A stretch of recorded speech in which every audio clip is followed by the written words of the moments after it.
Thanks to this movie, every time I listen to The Doors now, I'm gonna think of demonic possession.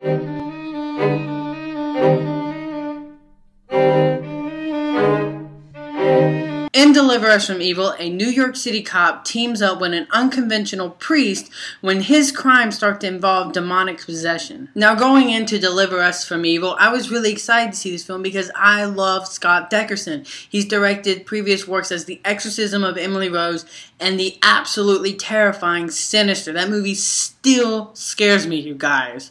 And I have to say, this film doesn't match his previous works, but I do think that there is enough in this film to warrant itself a watch. I don't think you need to go out and see this movie in the theaters. I do think this movie will be serviceable at home. Now, the main question you're probably wondering, is Deliver Us from Evil scary?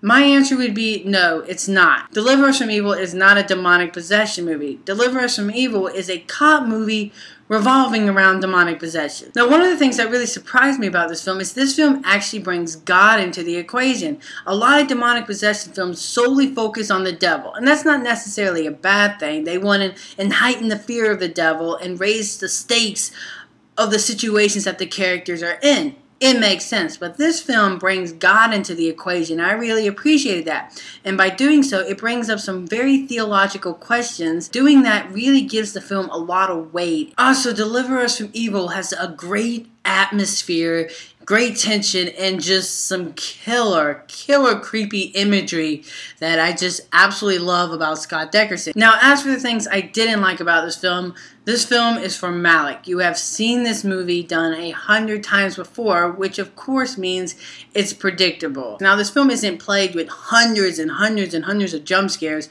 but there are a few really annoying jump scares that are only inserted into this film just for a cheap jolt, and that always annoys me. Whether it's an animal, and there's actually quite a lot in this film. There's a cat, there's a dog, there's a bear, there's a lion. Like, there's just, all the animals in this film are just used for cheap jump scares effects, and they're in a sense poorly done, because after they're done, they don't resonate with you because you just know it was done just to get you up and out of your seat and to make sure that you're still awake in this movie.